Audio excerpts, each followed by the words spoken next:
So, Stuart, now we'll maybe talk. We've covered a lot of your journey up till this point. We've talked about some of the clients you've had. And so far, it's been fascinating, predominantly bodybuilding. We'll also talk about some of the other aspects, things you've done. But maybe now we'll talk a little bit about steroids. Now, for me, this is quite an important part of this interview. And I'm going to do something I've never done before, which is I've told people I've taken steroids, but I've never discussed in detail what or when. So I'm going to do that. And I took steroids probably for a good 10-year period, maybe longer. And I took them, I started doing MMA for a while and had a couple of cage fights and started taking steroids before that. I think it's really good to talk about stuff like this because what's the point in pretending it was different? I can't change it. It's already happened. Surely it's better to talk about it and we can learn from it, you know. And as I talk about it, maybe you can tell us some of the pros and cons of some of the things that I did, you know. Yeah. Now, if I was doing steroids, I'd initially started off, most people do with an oral steroid, and I started off with like Dianabol or Anabol, and these are tablets, but they're what they call hypertoxic. They pass through your liver twice, and they're very bad for you, I know that. But that was just the precursor to then the injectables. So you'd start off with the oral, that was the beginning of your cycle, and then I go into decanandrolone, sustenance, or sustendecastac, they'd call it, you know, and that was very common. And there were variations on that, but generally that was it. And then towards the end of the cycle, you'd be taking a cutting steroid, which was usually sort of trenbolone, trenacetate, something along these lines. Different steroids, some are oil-based, some are water-based, some that you inject once a week, some you inject 3 times a week.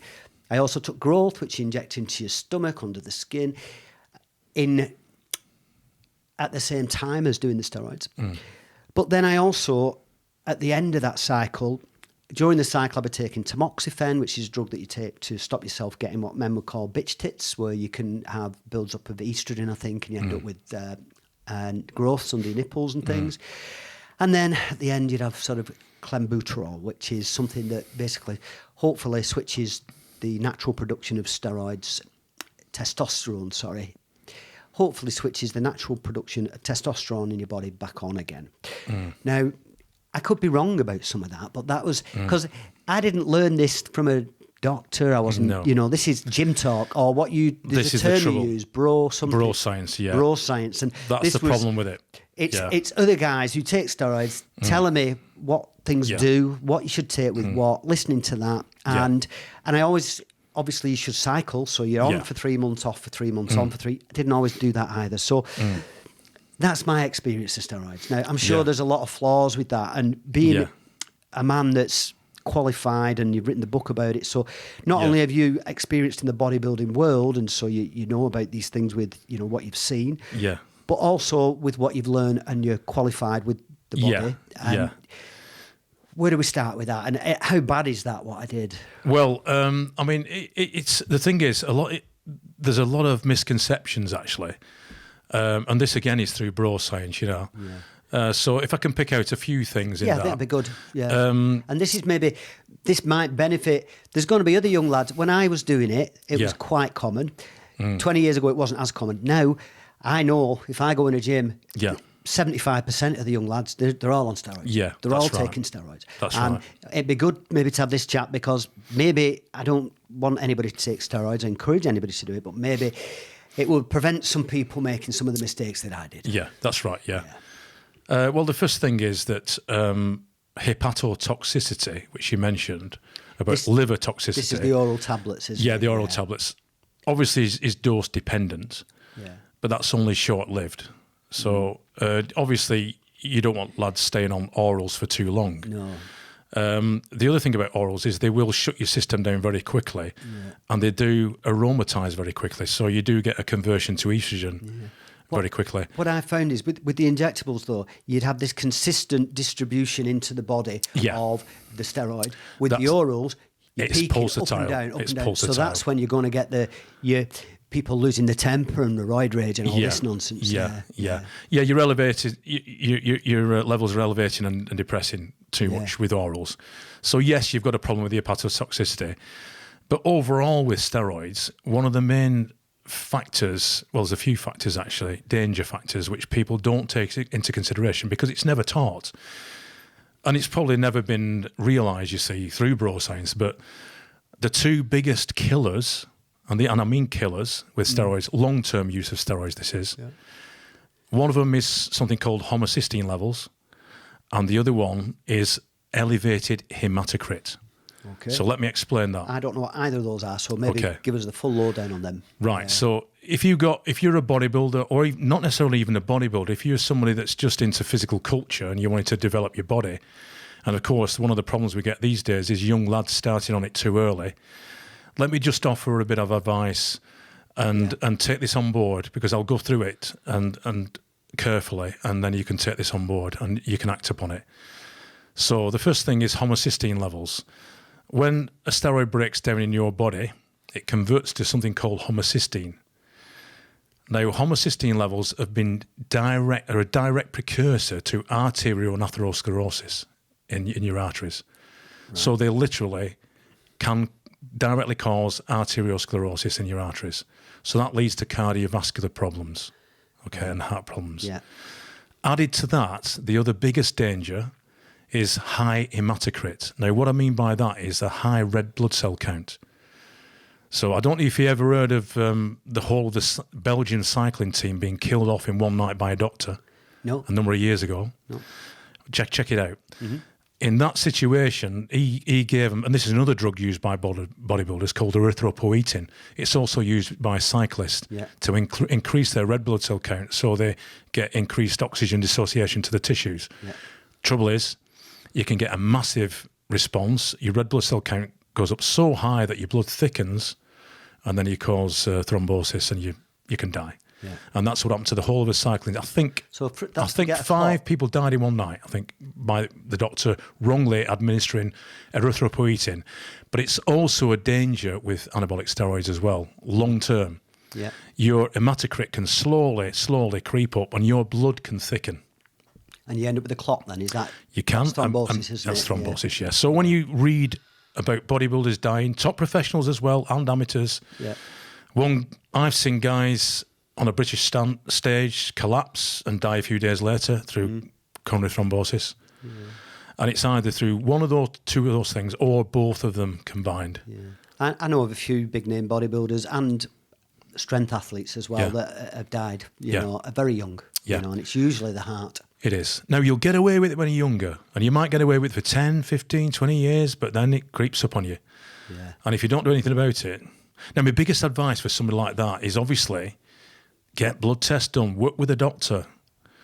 Even if your GP, get a private doctor to work with you, or an endocrinologist who's a specialised doctor in the endocrine system, but don't do it on your own, and get your blood tests done and keep an eye on it. If you are, I'm not going to sit here and stop people taking steroids, but if you are going to do it safely. If somebody was going to take steroids, and like we're saying, we're not encouraging anybody to do that, but people are doing it. They are, then can you approach your doctor and say, "Look, I'm going to take steroids. Will you help me? Will your doctor not say, "Don't take them, I'm not helping you"? I think if you have a decent enough GP who treats the person and not the, he will analyse you as a person, realise that you're going to do this, whether or not he tells you not to. Yeah. And that you might go on the black market or whatever, which obviously I don't advocate, never have done. Yeah. But that GP has a professional duty for the safety of his patient. And I think any decent GP would at least work with you and do the tests. And do the blood tests. Yeah. If you're going to go down this route, monitoring what the effects it has on your body. And if anything's getting out of hand or it's dangerous or having a negative effect on your system, you know about it straight away. Yeah. Now, from what you told me before, there's another fallacy as well. You mentioned a drug called clenbuterol as being part of a PCT cycle. Yeah. So when you come off a cycle using clenbuterol, that, again, is another fallacy. All clenbuterol is a bronchial dilator. So basically, if you were in Germany, they never used to administer it over here, but if you were an asthmatic in Germany, you might get clenbuterol as an oral bronchial dilator to improve your breathing. As a secondary effect of clenbuterol, it's been found to maintain muscle tissue, not really gain muscle tissue, but maintain muscle tissue. But as it's part of the adrenoceptor system, it also is a strong stimulant. And one of the stimulations is it will help to burn fat cells. for energy. That's right. So it's a fat burner. Yeah, it was a fat burner, not for switching the steroids. Yeah. Sorry, not for switching the testosterone production back on your body. It was for burning fat. I remember because I used to get really hot. That's right. Yeah, and it was horrible. Yeah. Yeah. So instead, what a lot of people turn to is something called HCG, which you might have heard of, human chorionic gonadotrophin. Yeah. Now, if you take HCG, which originally is derived from pregnant woman's urine, but HCG is a gonadotrophin, which means that it stimulates the testicles to produce testosterone. Yeah. But because it works way down the list on the what we call the testicular axis, you get a negative feedback system occurring. And if you just take HCG when you come off a course, it won't do anything for you. Right. Because the negative feedback system will kick back in, and from the hypothalamus downwards, it will not fire up. So you're wasting your time, really. All you're going to do is hold a lot of body water, because it aromatizes as well, so you're going to produce a lot of body fluid, a lot of water, and you're not going to switch your testicular axis on. No. See, I've taken that. What I told you, what I listed was just to get the ball rolling. There's lots of others. I can't even remember all the names of them. Well, there's something called clomiphene as well, which, again, works a bit higher up the axis. But even taking those two things is not enough to switch. If you've been on, say even if you've been cycling, and you've been cycling for a number of years. Do you mean cycling on a bike or cycling steroids? No, if you've been cycling steroids, say 3 months on, 2 months off, 3 months off, whatever. Yeah. And let's face it, like you said, a lot of people don't even cycle. So as soon as they come off, because they don't start to deteriorate. When you come off. Yeah. So then they'll jump back on again. And we used to call it steroid fever in those days, But you're not going to switch your system back on in those 3 months you're off.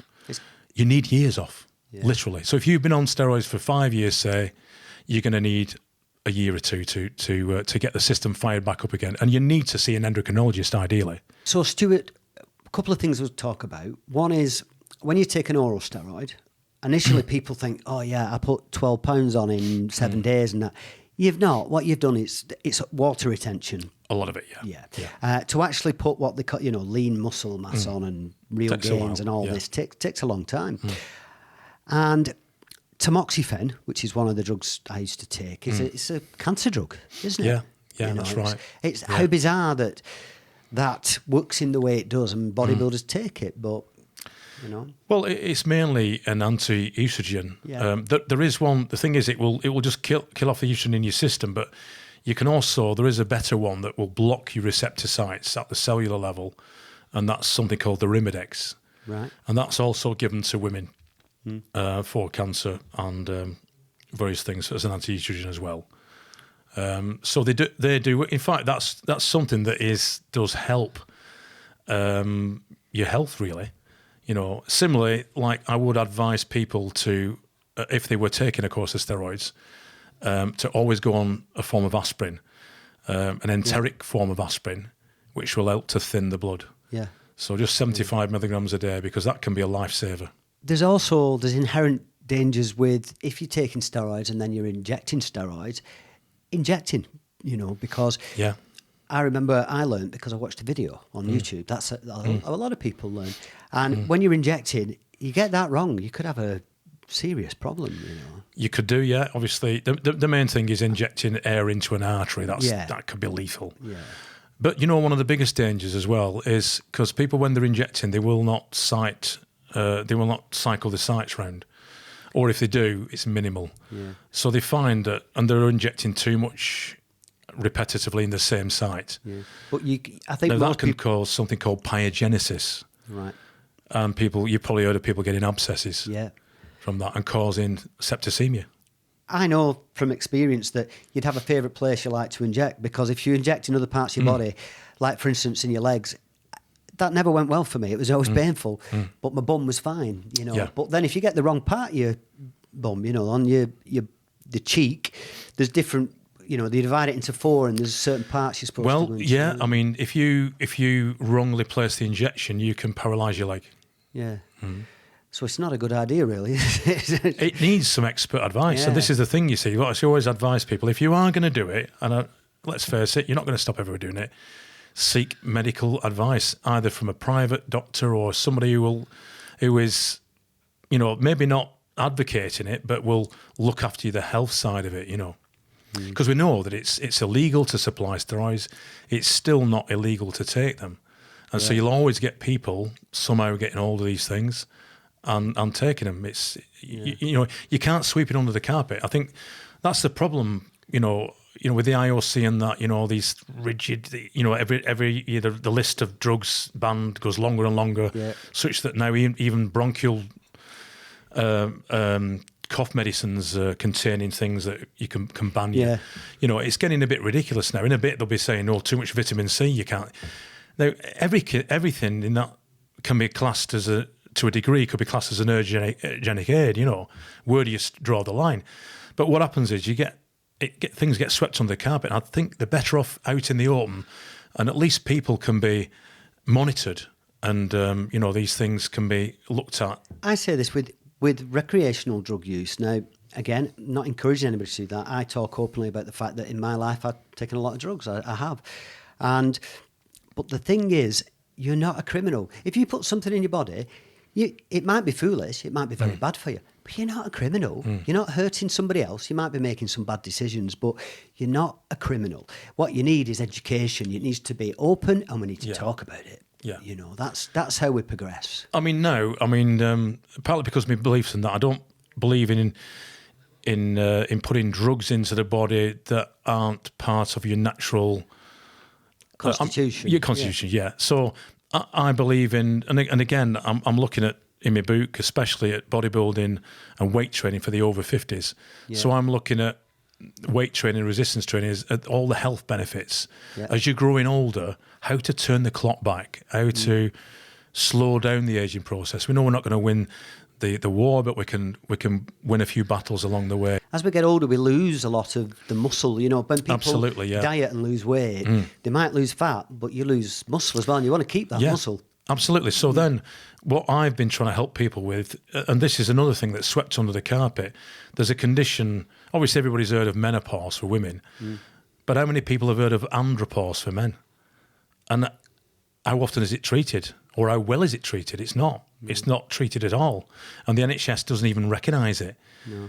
Well, and it's only when you push people down that route to, search out an endocrinologist or somebody who can help them with that if they're having problems. A lot of men as well won't want to be diagnosed with that. They'll say, what are you talking about? That's right. This macho nonsense. Exactly, yeah.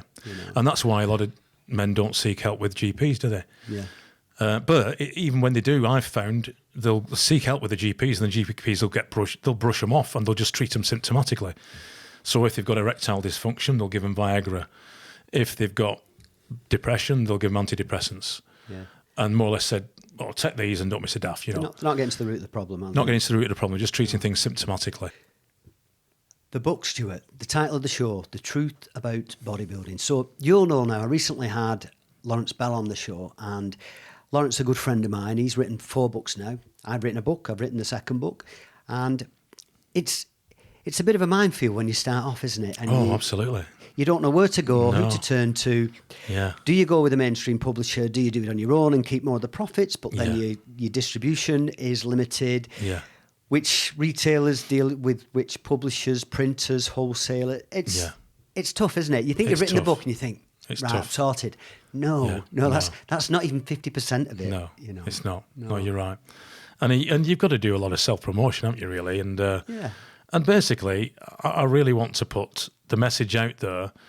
I really want to sort through the wheat from the chaff, because people go on YouTube and they go on the internet and they're looking at all these so-called gurus postulating all this theory and that theory, and a lot of it's not based on scientific facts. So that's why I've called it The Truth About Bodybuilding, a scientific approach, because there's a lot of there's a lot of reviewing going on with this book, and it took me, if you look at the last section of the book, which is all the references. It's a nightmare, isn't it? It's massive. Chapter 2 in my book is all, I had to reference everything. That's it. That chapter took me 3 times longer than any of the chapters. Absolutely. It's got to be right. It's got to be right. Yeah. And I mean, for instance, there's one particular subject on what sort of drink you take post-workout, what's the best sort of drink.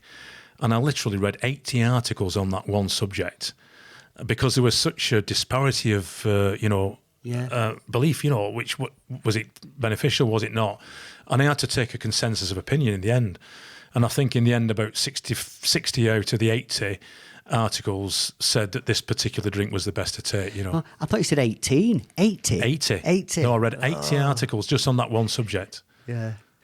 Yeah, I know referencing, I make some bold statements in the book in chapter 2. Now, they're all fact, but I have to make sure that I can verify them. Yeah. And Yeah. it's all got to be bang on, it's got to be correct, they've got to be sourced. And Yeah. I'd learnt a lesson. I won't be doing that again in a hurry, because that No. part, I didn't enjoy it as much That's as right. the rest of the book, you know. I mean, putting the word scientific on the front of your book opens a whole can of worms up, you know. But it had to be, like you say, it had to be right. It couldn't be just my opinion. But in a way, a lot of the things that I do now, I've backed them all up anyhow scientifically. Otherwise, I wouldn't give them to patients or clients, you know. So it has to work. It has to be proven to work. So, Stuart, now a bit of the fun stuff, right? Some of your hobbies. And riding roller coasters, that just evolved in the last 20 minutes. That's not even in your show notes. But I blame my dad for that one. When I think I was only about 6-year-old, you know. I remember because on the picture on the Big Dipper at Blackpool, I've got my hands up like this, and you can barely see my head above the rail, you know. Yeah. And I rode the Big Dipper for the first time. And I thought it was fantastic. And I wanted to go on again and again and again. And my dad got sick of it, you know. So every time we went to Blackpool, it was Blackpool Pleasure Beach, Blackpool Pleasure Beach. So much so that this is one thing I do regret. Have you heard of a place called Bellevue? Yes. Bellevue, when I was younger, in the 60s and 70s, was a mecca they had a great theme park, amusement park. You mean like Manchester Bellevue? Manchester Bellevue. Where they had the dog track? Yeah, they had the dog track, but they also had a fantastic fun fair. It was an amusement. They had dance halls, everything there. Yeah. And it was a place you went to, you know. Now, once I'd discovered Blackpool, there was no stopping me. It was Blackpool all the time. So when my dad gave me an option one Saturday, do you want to go to Blackpool or do you want to go to Bellevue? It's Blackpool, Blackpool, Blackpool. If I'd have gone to Bellevue, I'd have ridden the Bellevue Bobs. And the year after, that was 1970, they were torn down. Oh, no. So I lost. So now when I look back as a roller coaster enthusiast, I'm thinking, why didn't I make that choice and go to Bellevue and ride the Bobs? And you've got a friend, Stuart, who's also involved with roller coasters, is that right? Yeah, funny enough, he's called John Wardley. And he's a lovely fellow. We've been friends for donkey's years. And it all started because I was a member of the Roller Coaster Club of Great Britain. It's a little bit geeky. A little bit geeky, it is. We were all geeks, you know. I don't mind admitting I'm a geek that way, you know. I'm not a complete anorak, though. I don't have all the badges, like, you know. No. But a little bit of a geek, yeah. But on the description of each of the members, I think he'd seen that I was a bodybuilding champion, you know, and he got into bodybuilding as later on in life, in his 40s, and he was trying to do a local show, so he rang me up. Well, speaking to the great John Wardley, designer of Nemesis and all these rides at Alton Towers, you know, it was an honour he invited me down, and so I stayed the weekend, I think, or a day or so, and he took me to his gym, and I showed him a programme, and I put him on a diet and everything, and, you know, he won his first show. That's amazing. So it's fantastic, you know. He's going, So now he comes up to he's actually moved from Wales now up to Warrington Way, and so he calls in at my gym now, and we're still training, and we still have a chat. He's semi-retired now, but he was a fantastic designer of roller coasters, so that was an honour to mix with John and be a good mate of his. Have you been on some of the big rides in America? Oh, yeah, all over. Yeah, I think my tally at the moment is, I think, about 650 different roller coasters all around the world. Yeah. So you're still a big kid, really, I'm Stuart. a big kid. I love them. I love them, yeah. The only thing I don't like is the overhead restraints. I feel really claustrophobic because I got trapped in one. Right. In fact, when I was at the Olympia in 1995 in Atlanta... Well, that's because you were too big for the ride, probably. No, I thought I was locked in and I were big, but the train got trapped halfway around, half upside down.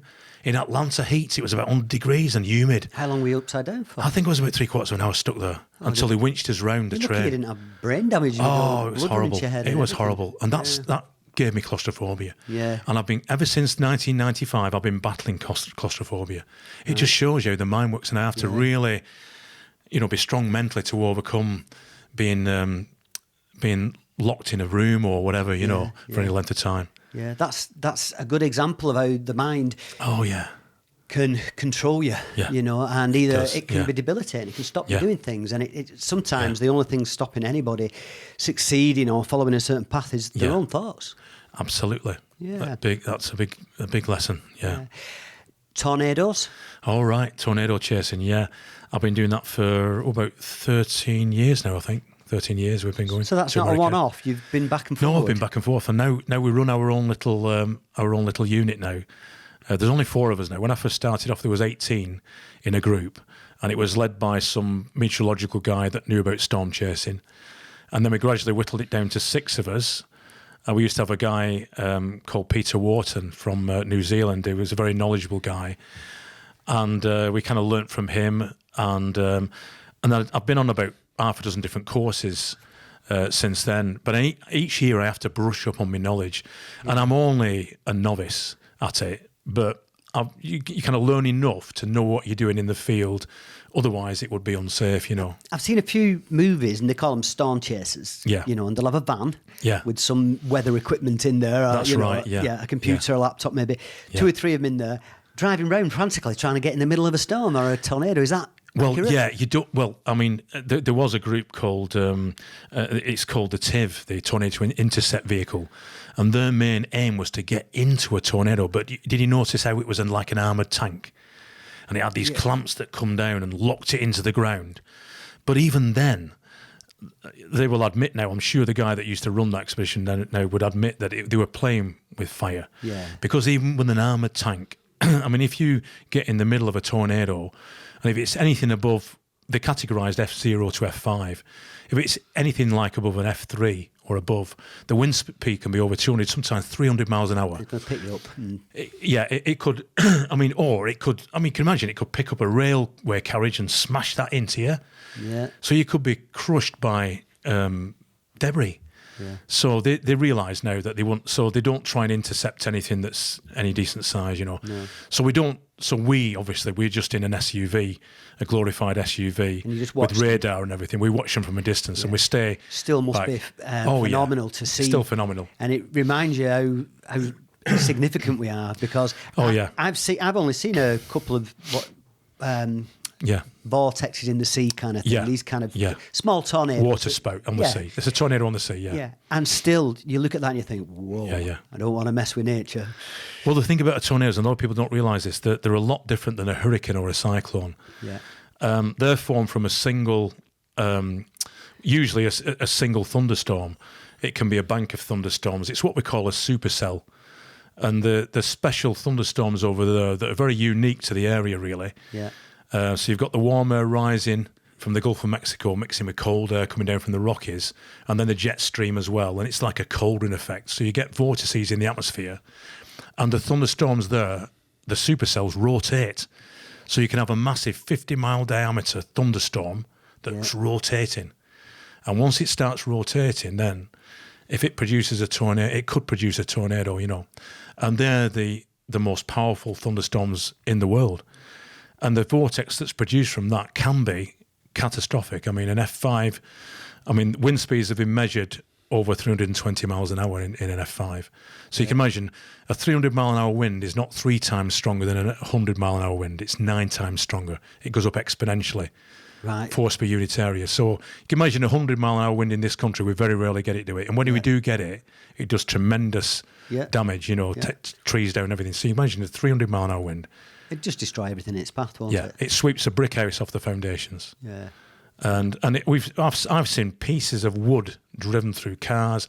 I've pieces of wood driven through metal lampposts. Even, right. It's that freaky. Yeah. Some of the things that happen in a tornado.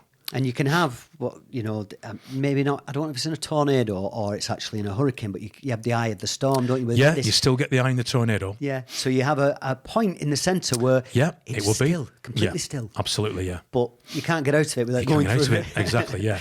So, the eye of a hurricane obviously is an area of calm. With a hurricane, it's not as intense. And some chasers do try and get in the eye of a hurricane. I wouldn't recommend that, but definitely not a tornado. I mean, if you've got an F5 tornado that might be half a mile in width, the eye is only going to be maybe 50 yards, 100 yards in diameter. So you don't want to be in that because the rest of it's got to come over you, like you say. And if you're not in a tornado cellar, underground, you're going to get blown away. Yeah.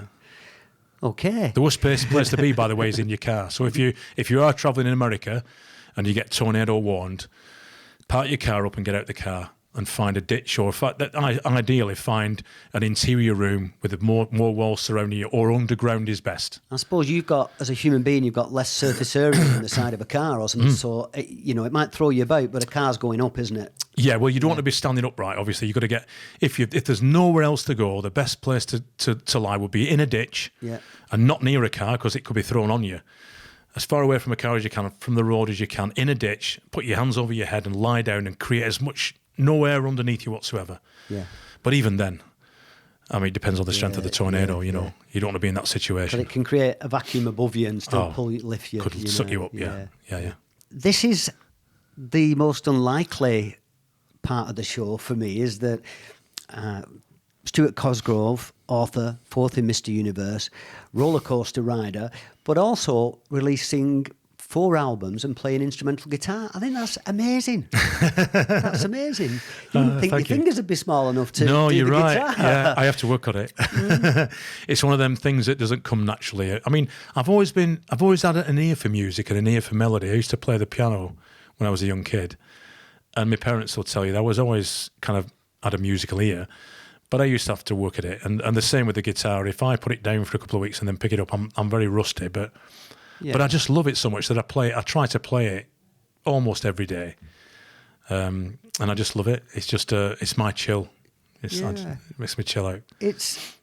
Have you had lessons, or did you just teach yourself? No, I've not. I've had a couple there was a guitarist friend of my dad's that showed me a couple of things, but I've never had any formal lessons. And I taught myself from piano, and then I'll listen by ear. I pick things up by ear. So even though I can read music for piano very, very slowly, I can't read it for guitar. Is it electric or acoustic? I've got both, but I'm predominantly electric. Right. So these albums, you can buy these albums? Yeah. There's a place called Leo's Den. So it's Leo's as in Leo the Lion. Yeah.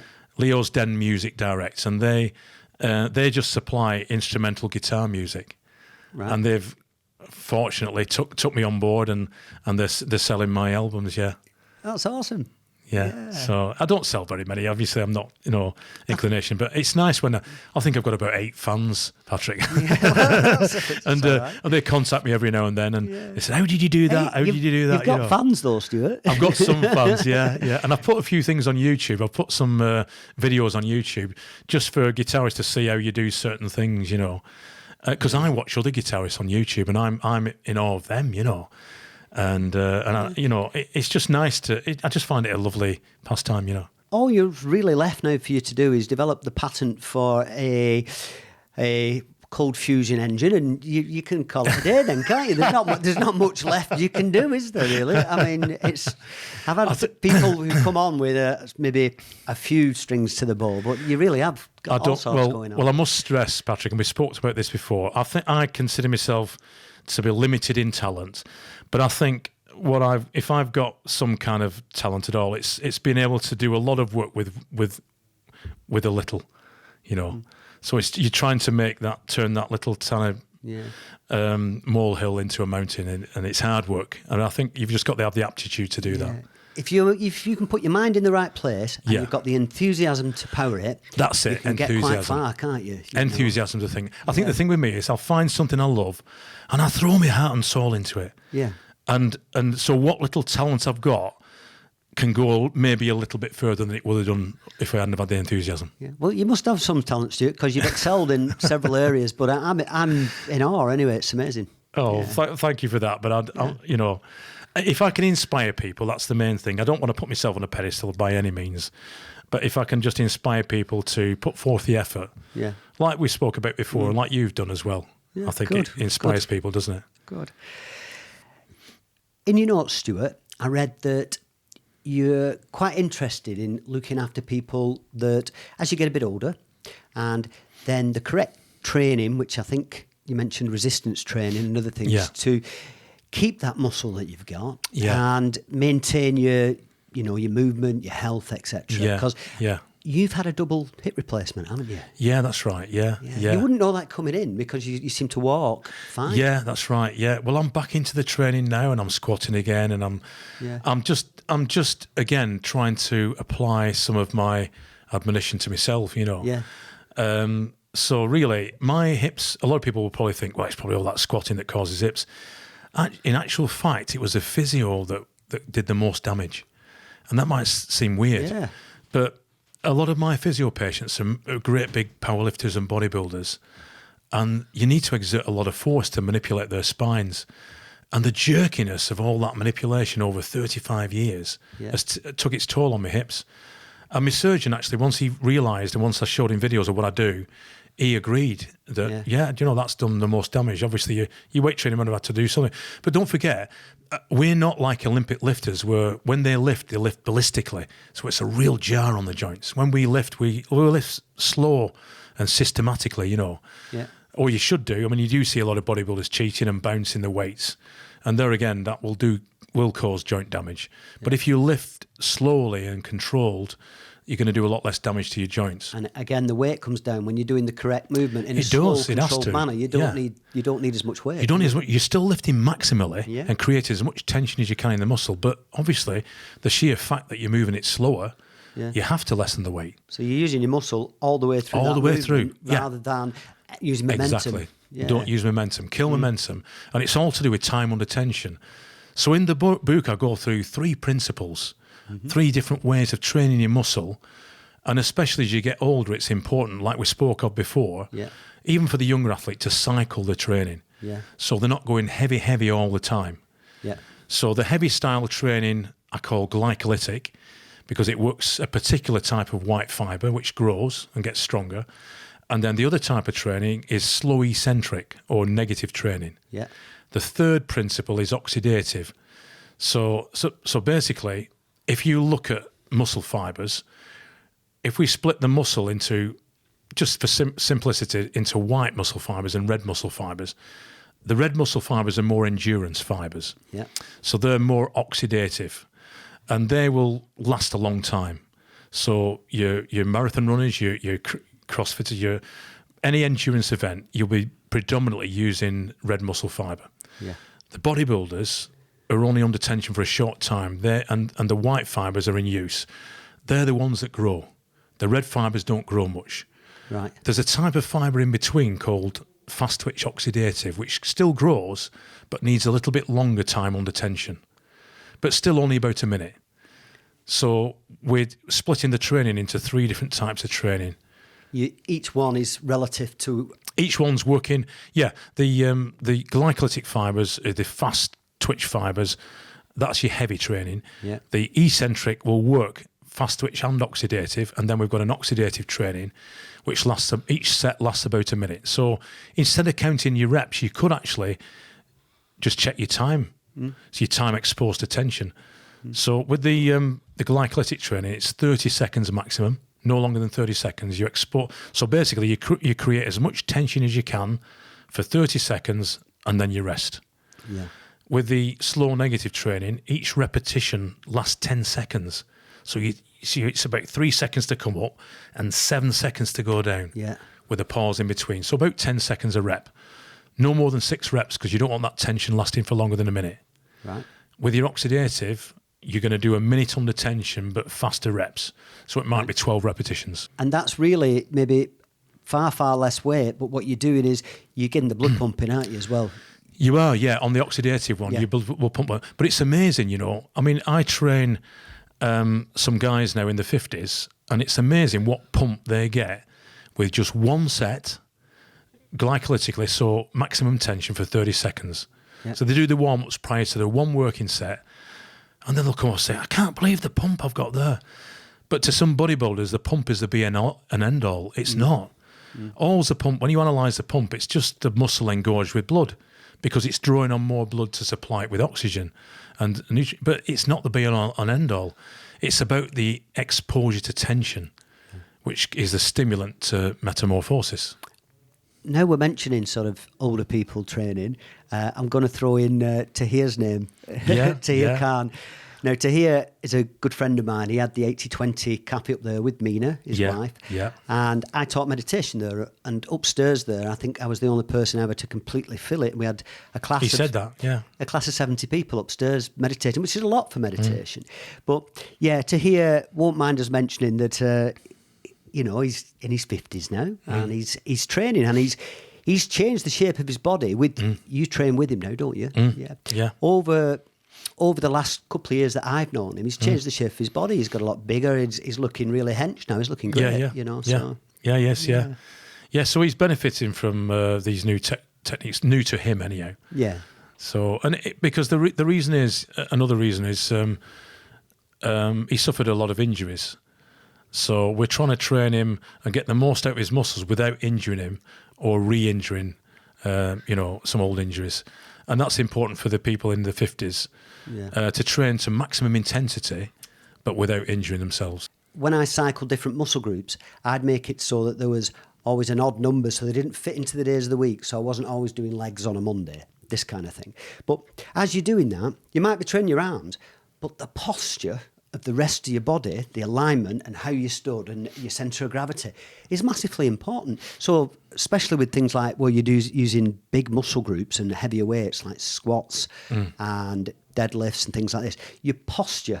So not just the exercise and not just the muscle you're training, but the rest of your body and the position you're in is crucial, isn't it, to not getting injured? You're absolutely right, yeah. But what happens then is you've got to separate the two. So rather than incorporating them for bodybuilding purposes, separate the two, because a lot of energy, like you say, goes into maintaining that good posture, and it can detract from focusing on the prime movers. Right. So it's all right if say all you've got in your garage is a curling bar and nothing else. Then obviously you've got to do standing up curls, haven't you? Yeah. So that's exactly what you said. You would have to incorporate your posture. Your posture's got to be good. In order to try and activate those primaries. But if you're in a situation where you've got really good machinery in the gym that isolates your muscle. You do that curl where you put your arm on the inside of your leg and you lean over. That's right. You could do that if you've got a bench. Yeah, that's right. So you would do that instead, rather than stand up and curl. Yeah. So the point I'm trying to make is you don't want to be expending energy on a lot of postural muscle work when you're trying to focus on the prime mover. So I always say, take balance out the equation. Now, if you were training a person because they got bad posture, then you would work on the posture, but you do it separately. So they do all the postural muscles separately. If you were training them on bodybuilding, then you would try and isolate that muscle group, eliminate balance, or the need for that postural tension, and just focus on the prime mover. Brilliant. That's brilliant. Yeah, absolutely. It makes complete sense now. That yeah. So, Stuart, your physio practice now, where is it? It's in Church Street in West Horton, so it's behind the cost cutter. As you go down Church Street, you go past the garden centre, and it's just a few hundred yards past on the left-hand side as you're going down, behind the cost cutter. So and you've got is there like a rehab gym or something? We've got a rehab gym upstairs. Yeah, and we've got the physio clinic upstairs, downstairs, sorry. I don't run the gym as a commercial venture. Yeah. It's just connected to the physio. So the physio then will send the rehab people on gym programs upstairs. Yeah. So you've come in, right, this is my problem. Well, you need to do X, Y, Z. You're going to have to do these exercises. We'll come up and we'll run you through. We'll come upstairs and we'll do that's right. Yeah. I've done a lot of rubber band stuff in my time as well. Yeah, we've got all that up there. We've not got TRX, but equivalents, Yeah. And then all the machinery, all the dumbbells, the free weights, everything upstairs. And do you also look at diet, nutrition, all the other elements? We do, that combination. So what I'll do is what often you get is you get a patient who's got an injury and you get the injury right, and they said to me, I need to know the right way to do my training and so then we'll take him on a program in the gym upstairs and we'll teach him in our gym that they can then take to their gym. Yeah. Allied to that, they'll usually say to me, but I want to tone up and I want to do this. And we said to them, well, we need to have a look at your diet as well, your lifestyle, your supplementation, all those things that need to be incorporated. So if they're asking us for lifestyle benefits and, body conditioning benefits, then we have to incorporate that into the mix. Yeah. So you're not just a physio. There's lots of other elements to what you're doing. I must say that I've no formal qualifications in nutrition. It's all what I've learnt and researched. I mean, a lot of it's in the book because I'm talking about, bodybuilding training, but it can also be applied for health reasons for the older person as well, because a lot of older people need to make sure that they're taking the right antioxidants, micronutrients as well as the right macros, If somebody comes to see you, you look at them holistically almost. Oh, you yeah, look yeah, at the absolutely, whole person, not just the muscle. Yeah, because the thing is, part of getting to know the patient, and we prime ourselves on treating the patient as an individual. I always say to my physios, no matter how many times you see a mechanical back problem, which you treat loads, never treat the patient as as a set of symptoms or a diagnosis. It's the empirical view you're looking at. You're looking at the patient as a whole. And very often what comes in, was you get to know the patient and you get to know their lifestyle choices and everything, you can guide them around a better path, which will eliminate the need for physio in the future or lessen the need for physio and improve the strength, the coordination, the flexibility, the posture, like you mentioned before. All those things are in the mix. If somebody wanted to get in touch with you, Stuart, and have a chat with you and maybe come to your clinic, how do they get in touch with you? Maybe give us your website address. So the website is www.cosgrovePhysiocentre.co.uk. If somebody wants to buy your book, that's available on Amazon. Amazon, yeah. The Truth About Bodybuilding, A Scientific Approach by Stuart Cosgrove. Thank you very, very much for coming to Midnight Towers, to the studio, and doing this show with me. It's been very informative. I love the fact that we've had a nice, honest chat, and I can talk about things that I've done, that I'm not ashamed of. It's part of my journey. I've done those things. It's been an absolute pleasure. Me too, and thanks for inviting me. Thank you, Patrick. Thank you. Okay, folks, this has been the Midnight McBride Show, show number 29 with Stuart Cosgrove, author and champion bodybuilder. I'm now going to leave you with a quote from the book From Pills to Peace, and this quote's by me, Midnight McBride, and it's, "The prisons we all live in are constructed by the mind. Quite often in life, it's your thoughts that stop you doing things that can be debilitating. The only thing stopping you from achieving your goals is you. It's your thoughts. The prisons we all live in are constructed by the mind." So you can listen to this show twice a week now. It comes out every Sunday and every Thursday on the YouTube channel. And you can subscribe to this channel so you'll get the shows automatically. This show then also comes out as an audio podcast on iTunes, on Spotify and Podbean, and also on some other platforms. You can catch me on the radio every Monday night from 11 till midnight, the Mind, Body and Spirit Show with Midnight McBride. You can also go to the website, midnightmcbride.com, and you can catch me on Facebook, Instagram, Twitter and LinkedIn. Whew. Okay, have a nice week and see you soon. Shalom.